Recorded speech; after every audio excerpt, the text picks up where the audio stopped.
Hello नमस्कार दोस्तों, class 8th polygons के वीडियो सीरीज में आपका स्वागत है। दोस्तों आज से मैं आपको पॉलीगन्स चैप्टर पढ़ाने जा रहा हूं, जो कि क्लास 8th का एक काफ़ी अच्छा चैप्टर है। इजी है, बहुत हार्ड नहीं है, बट इसमें जो कॉन्सेप्ट्स है वो काफ़ी इंपॉर्टेंट है और उन कॉन्सेप्ट से बेस्ड ही आपके पास सारे क्वेश्चन इसमें हैं। ओके, तो सबसे पहले हम इसमें कॉन्सेप्ट्स देखेंगे और उसके बाद फिर हम क्वेश्चन सॉल्व करना स्टार्ट करेंगे। ओके, और मैं इसकी गारंटी लेता हूं कि अगर आप ये वीडियो देख लो तो फिर ये पॉलीगन्स का पूरा कॉन्सेप्ट आपका क्लियर हो जाएगा। तो चलिए स्टार्ट करते हैं। देखिए दोस्तों, पॉलीगन्स को समझने के लिए सबसे पहले कुछ बेसिक टर्म्स हैं, वो हमें समझना होगा। तो सबसे पहला है हमारे पास कर्व। कर्व क्या होता है हम ये जानेंगे। तो कर्व है क्या कि figure traced out on a plane surface without lifting pen और पेंसिल। ओके, कोई भी आप फिगर ड्रॉ कर रहे हो प्लेन सरफेस में, जैसे मान लीजिए ये फिक्स्ड एक एरिया मैंने बाउंड कर लिया, ये एक सरफेस है। अब इस सरफेस से मैंने फिगर बनाया, ठीक है। तो अगर वो फिगर बिना पेन को या पेंसिल को लिफ्ट किए हुए बन रहा है तो ये क्या है, ये कर्व है। ओके ओके, तो बस कंडीशन बस यही है कि भाई पेन और पेंसिल लिफ्ट नहीं होना चाहिए, उठना नहीं चाहिए। ओके, तो डेट इज योर कर्व। तो चलिए आगे देखते हैं ओपन कर्व क्या होता है। तो नाम ही है ओपन कर्व। तो ओपन कर्व क्या होगा कि वो कहीं ना कहीं से ओपन होगा। तो देखिए आप, ये जो लाइन मैंने ड्रॉ किया, ये लाइन, ठीक है, ये तो फुल्ली ओपन है। ये मैंने ये डब्ल्यू सेट बनाया है, ये भी ओपन है, ठीक है। ये मैंने ये कर्व बनाया, ये भी देखिए यहाँ से ओपन है ये, ठीक है, ये भी ओपन है। ओके, तो अगर वो ओपन है तो वहां पे हम क्या बोलेंगे, ओपन कर्व। लेकिन डेफिनेशन इसका क्या होगा, देखिए, a curve does not and at the starting point.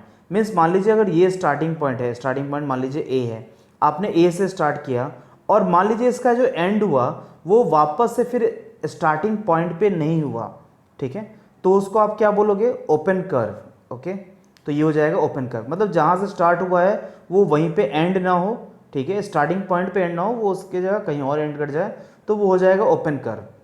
वही क्लोज्ड कर्व क्या हो जाएगा, इसका जस्ट अपोजिट है कि भाई आपने जहां से स्टार्ट किया है बिल्कुल वहीं पे जाके आप एंड कर दो। Curve that begins and and at the same point.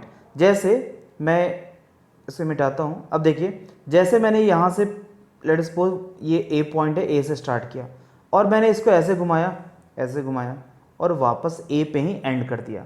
Means starting और एंड पॉइंट क्या था, सेम था, तो उसको हम क्या बोलेंगे, क्लोज्ड कर्व। ओके, नेक्स्ट है हमारे पास simple closed curve.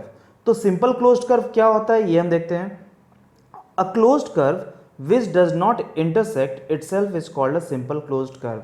Okay, means इतना तो क्लियर है कि सिंपल क्लोज्ड कर्व होने के लिए क्लोज्ड कर्व तो होना ही चाहिए। नाम में ही है कि सिंपल क्लोज्ड कर्व क्या है। ओके, नाम ही है कि सिंपल क्लोज्ड कर्व, मतलब ये क्लोज्ड कर्व तो होना ही चाहिए। तो क्या कह रहा है, a closed curve which does not intersect itself, means curve तो होना चाहिए क्लोज, लेकिन वो खुद को इंटरसेक्ट नहीं करना चाहिए। तो जैसे यहां देखिए आप, ये जो दोनों एग्जांपल देख रहे हैं, ये दोनों, ठीक है, इसमें मैंने ये जो कर्व बनाया है ये कहीं से भी एक दूसरे को इंटरसेक्ट नहीं कर रहे हैं। इन दोनों में, चाहे वो ट्राइंगल से यहाँ बनाया है वो, या ये आप ये शेप देख लीजिए, इसमें कहीं भी इंटरसेक्ट नहीं कर रहा है। लेकिन ये जो नेक्स्ट टू शेप्स हैं, इसमें क्या है कि ये देखिए इस पॉइंट पे इंटरसेक्ट कर रहा है खुद को, ये मतलब ये कट कर रहा है खुद को। ओके, तो अगर इसने खुद को कट कर दिया तब तो वो सिंपल क्लोज्ड कर्व नहीं होगा। ओके, तो सिंपल क्लोज्ड कर्व क्या होगा, ये दोनों, क्योंकि ये दोनों खुद को इंटरसेक्ट नहीं कर रहे हैं। तो बस आप इतना समझ लो कि सिंपल क्लोज्ड कर्व होने के लिए खुद को इंटरसेक्ट नहीं करना चाहिए। ओके, तो ये होगा सिंपल क्लोज्ड कर्व। आगे देखते हैं, नेक्स्ट है हमारे पास पॉलीगन्स। अब ये पॉलीगन्स क्या होता है, अब जो हमारा चैप्टर था हम उस डेफिनेशन पे आ रहे हैं। What is polygons. तो simple closed curve made up of only line segments. Okay, तो जैसे आपने देखा अभी ये कर्व जो मैंने बनाया, तो ये कर्व आपका क्या था, ऐसा कोई कंपलसरी नहीं था कि इनमें लाइन सेगमेंट्स था। जैसे ये देख लीजिए आप, ये जो मैंने जो क्रॉस लगा रखा है, ये दोनों में लाइन सेगमेंट्स तो है ही नहीं, ठीक है। तो पॉलीगन क्या कहता है कि पॉलीगन्स होने के लिए लाइन सेगमेंट्स का होना जरूरी है।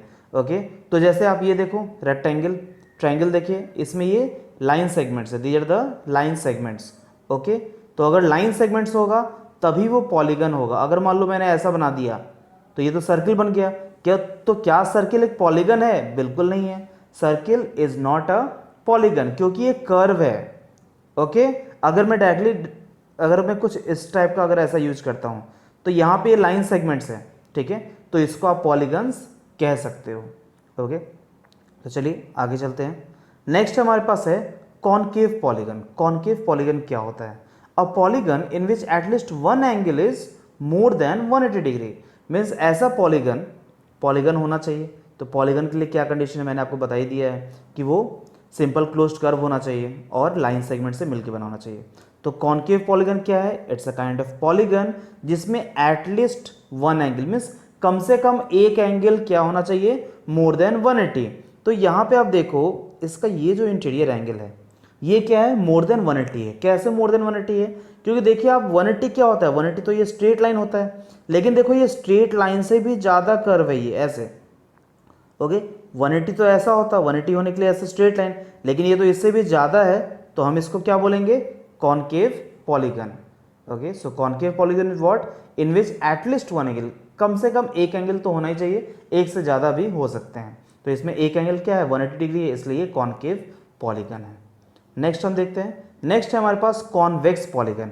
तो कॉन्वेक्स पॉलीगन क्या है, काइंड ऑफ इसका जस्ट अपोजिट ही है कि a polygon in which each angle is less than 180 degree, मतलब इसके सारे एंगल्स क्या होने चाहिए, 180 से कम होने चाहिए। जैसे मैंने यहाँ पे एक ट्रेपीजियम बनाया है।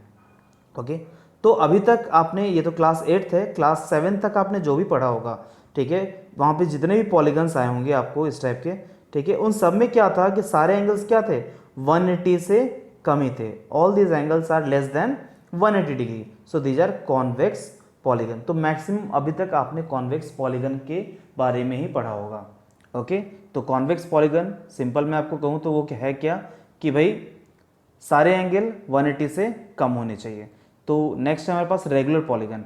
रेगुलर पॉलीगन क्या होता है, वैसा पॉलीगन जिसके सारे साइड क्या हो, इक्वल हो। रेगुलर का मतलब ही होता है कि भाई इक्वल, तो यहाँ पे सारे साइड्स भी इक्वल होने चाहिए और सारे एंगल्स भी इक्वल होने चाहिए, ये आप ध्यान रखना। जैसे कि एक तो मैंने ये रेगुलर, आपके पास ये कितने साइड से, 1 2 3 4 5 6 है, तो हेक्सागन होगा, तो ये रेगुलर हेक्सागन का एग्जाम्पल है। एक और एग्जाम्पल मैं ले सकता हूँ, ये इक्विलैटरल ट्रायंगल का। इक्विलैटरल ट्रायंगल में क्या होता है आपके पास, डैट यहाँ पे सारे आपके पास जो साइड्स होते हैं वो एंगल, सारे साइड्स इक्वल होते हैं और सारे एंगल्स भी क्या होते हैं, इक्वल होते हैं। तो ये देखिए रेगुलर पॉलीगन, अगर मैं एग्जाम्पल की अगर बात करूँ तो इसमें दो ही एग्जाम्पल बनते हैं। क्या क्या मैं आपको बताऊंगा।